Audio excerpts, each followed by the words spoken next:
David yari arimo arafotora, nuko akajya ababwira ati mwegerane, aba ari umufotogarafe. Nuko ako kanya hakahita hacamo umukobwa mwiza witwa Adeline, akahita avuga ati mumbabarire kuba mbiciye ifoto, ndi kwihuta. Ako kanya akigendera. Ako kanya David yitegereza Adeline akavuga ati mbega umukobwa mwiza. Ako kanya bakomeza kutwereka Adeline ari kwirukanka cyane, bisa nkaho ari ahantu yakererewe. Ako kanya abifotoza bakavuga ati bimeze bite ko twe utadufotora vuba vuba? Kumbi yari yabyibagiwe, yari yarobye. Ndagira ngo ndorere sasa. Ako kanya ahita avuga ati okay, mwongere mukore ya posteri mwe murimo murakora, mbafotore.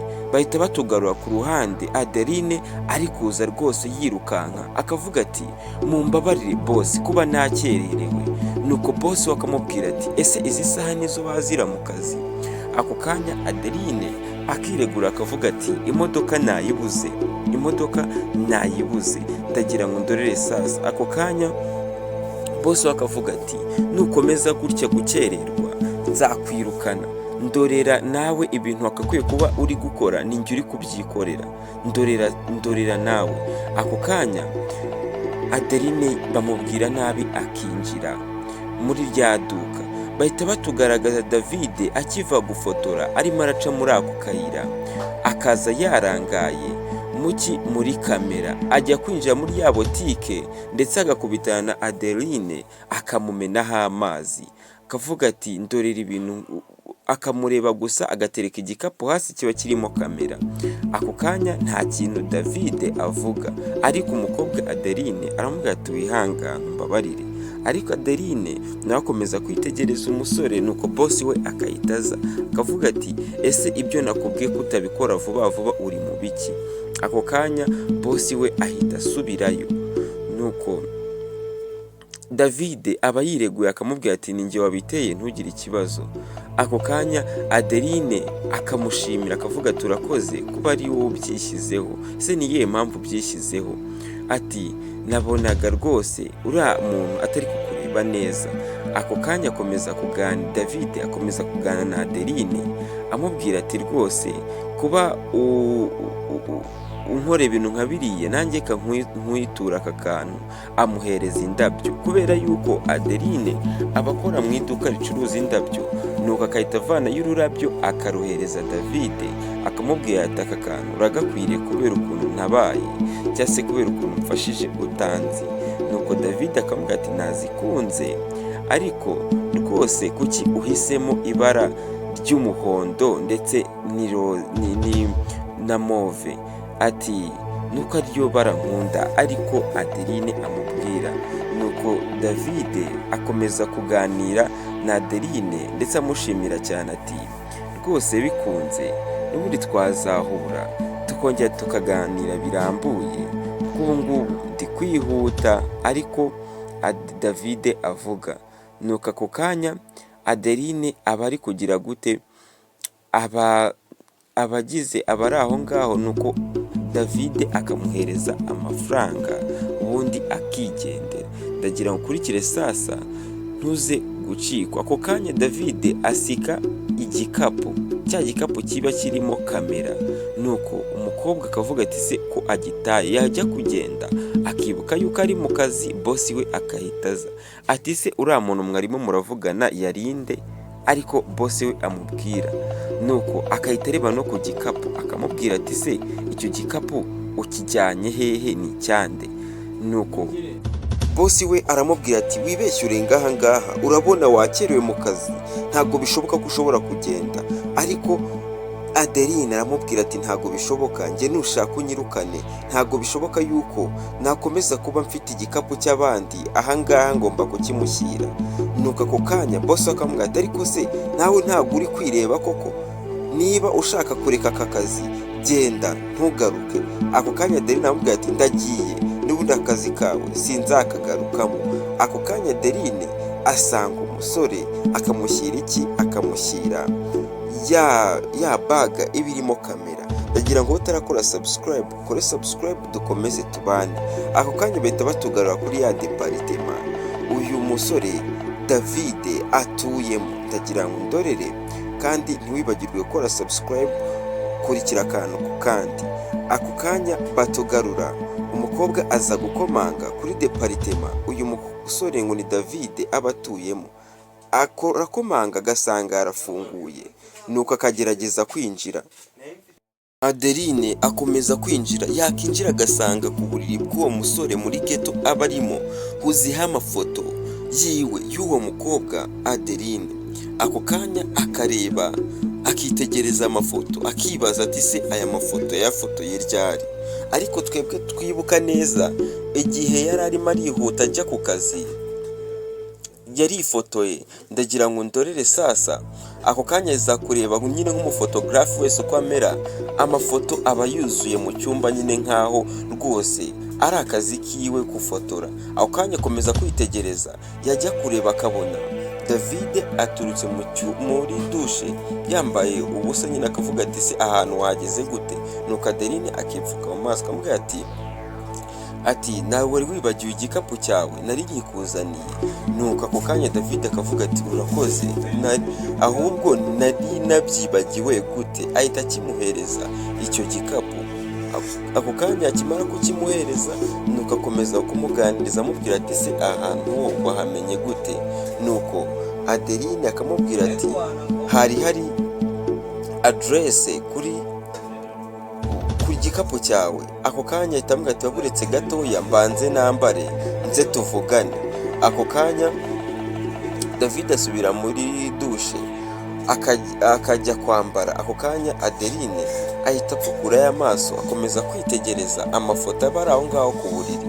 Nuko David yamara kuza, abona ko rwose akiva muri dushe. Ako kanya Adeline akamubwira ati rwose byubu byakunda noneho nakigendera kuko wagize gute, wamaze kubona igikapu cyawe. Nuko David akamubwira ati se no kusura abantu? Nuko Adeline akamubwira ati nandi gukererwa kuko urabizi ndi kujya mu kazi. Ako kanya Adeline ajya gusohoka, nuko David akamubwira ati ariko baburetse hari ikintu nshaka kukwereka kandi byaba byiza ukibonye. Nuko ako kanya Adeline aramubwira ati se cyaba ari igiki ushaka kunyereka? Nuko David akamubwira ati nizera kuri bugikunde, nta kantu nshaka ko ureba kandi rwose nta kibazo niba bikunda wakareba. Nuko Adeline aramubwira ati rero njyewe nta kibazo wanyereka niba rwose bitari butinde. Ako kanya David akamubwira ati ariko se wowe ko buranga basi we ntabwo byagushimisha byibuze ubone n'amafoto yawe aho ngaho nagufotoye basi? Ako kanya David akomeza kuganiriza Adeline, ubona ko rwose bose hagati yabo hari ikintu kiri kujya mbere kandi bishimiranye. Nuko ako kanya bakomeza kuganira. David ahita akora ku buriri bwiwe, akahita avanayo agafoto, akamubwira ati akira aka gafoto. Nuko Adeline akakitegereza ndetse akitegereza n'umusore David, akabona n'umusore mwiza witonze witurije. Ako kanya bakiri kuganira, hahita haza ex wa David, akahita amubwira ati se uwo muntu muri kumwe ninde? Nuko David akamubwira ati se uyu muntu turi kumwe arakureba koko? Uyu muntu turi kumwe arakureba? Ako kanya ex we bamwita Queen akavuga ati rero ni gute se bitandeba dutandukanye vuba ugashaka kugira gute, ugashaka uhita uzana undi muntu nk'uko urumva atari ibintu njye nkwiye kumenya? Nuko David akamubwira ati se ibyo birakureba ubundi bwo uyu ni sheri wanjye mushyashya? Nuko ako kanya Queen akababara cyane kavuga ati ese ni ibyo ngibyo burya? Ako kanya umukobwa umujinya uramwica ndetse ukabona ko anababaye cyane kubera asanze Adeline ndetse na David bari kumwe ndetse bahuje urugwiro. Ako kanya Queen akakomeza kumubwira ati ushobora no kuba unabeshya, washobora kuba atari na sheri ko mbona mutari kwitwara nk'abantu mukunda. Nuko Adeline akahita afata David akasa nkaho bakina teatere rwose, amubwira ati sheri niba bikunda rwose wareka nkigendera. Nuko David akamubwira ati baburetse gatoya mbanze mvugane n'uyu muntu. Nuko akahita amuhereza ya baga, akahita asohoka akavugana n'uriya ex wiwe. David ndagira ngo urebe ibyo baganira ndetse n'ibyo bavugana. Ako kanya Adeline aza gake gake kubumviriza. Nuko Queen akavuga ati ariko se ni gute ushobora kunkorera ibintu nk'ibyo ngibyo? Abwira David. David akamubwira ati ariko urabizi njye nawe niwe watumye dutandukana, ntago njyewe rwose nkigukunda, byaba byiza rwose umviriye mu buzima. Ako kanya Queen atangira gufuha kubera yuko umukobwa akomeza kubwira David ati ariko urabizi njye ntago nakwanze, ahubwo yari akaruhuko nashakaga kuguhereza. Ako kanya nuko Adeline nako Queen yamaze kureba ko Adeline ari kugira gute kubarunguruka ndetse ari kubareba. Ndagira ngo ndorere akantu uyu Queen akora kuri David. David akomeza kumubwira ati ibyo ngibyo njye ntago mbyitayeho kuko iriya yari break up ya nyayo, ntago njye nawe bishoboka ko twasubirana. Ndagira ngo ukurikire sasa. Ako kanya Queen araza agafata uyu David akamufata ku ngufu agashaka kumusoma. Ndagira ngo ndorere sasa. David akamubwira ati ariko urabizi njye nawe byararangiye, sinshaka kongera kukubona. Ako kanya Queen akamubwira ati ariko ubwo uri mu biki? Njye nawe ntabwo dushobora gutandukana, biriya nabikoze mu mikino.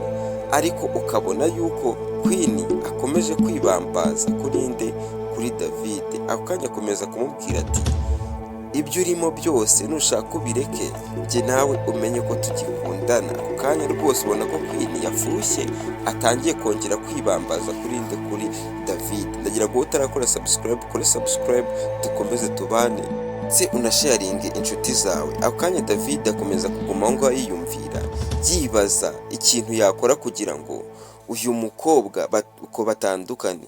Bahise batugarura noneho David yagiye mu kazi ategereje abakiriya ari ku muhanda kuko aba ari umufotogarafe wo ku muhanda. Nuko ako kanya bakahita bamuhamagara kuri telefone.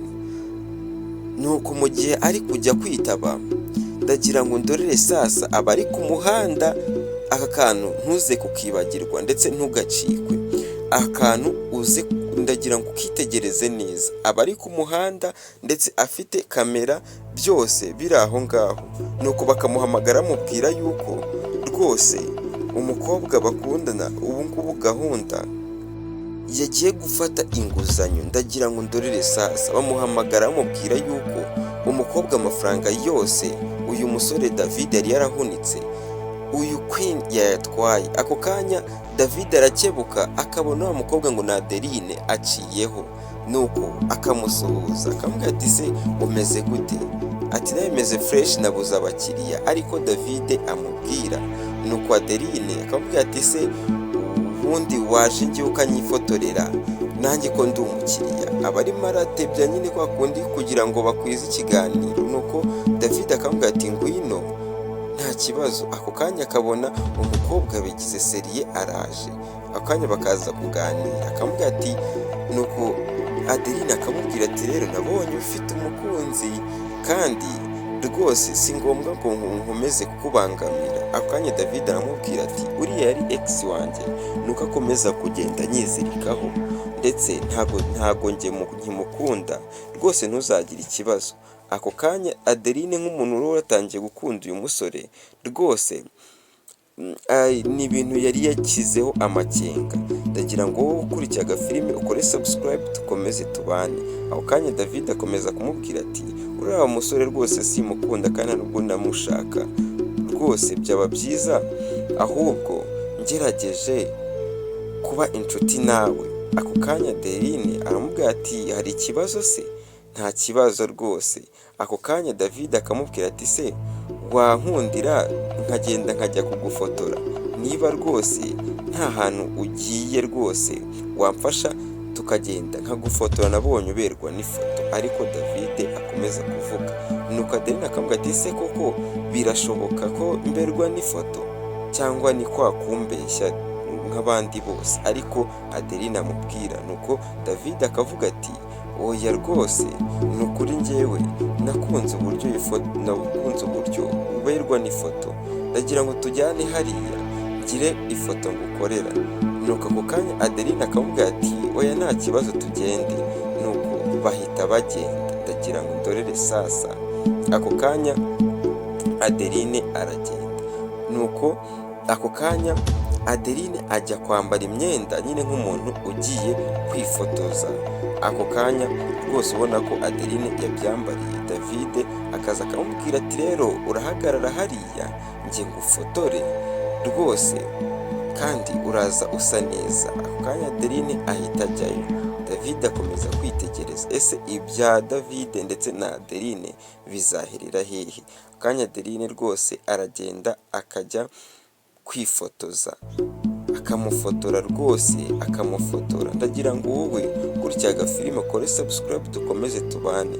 Aka ni agaseri uzajya ubona kuri ino channel, uzajya ugakurikira ku munsi ku wundi. Iyi yari episode ya mbere, ndagira ngo ukomeze ubane natwe. Ako kanya Adeline akomeza kwifotoza. Nyuma yo kwifotoza rero nta kindi kintu David yakoze, yagiye kuzana udukeke two ku muhanda, nuko aza gusangira nande na Adeline amubwira ati ni byiza kuba nirwanye nawe uyu munsi.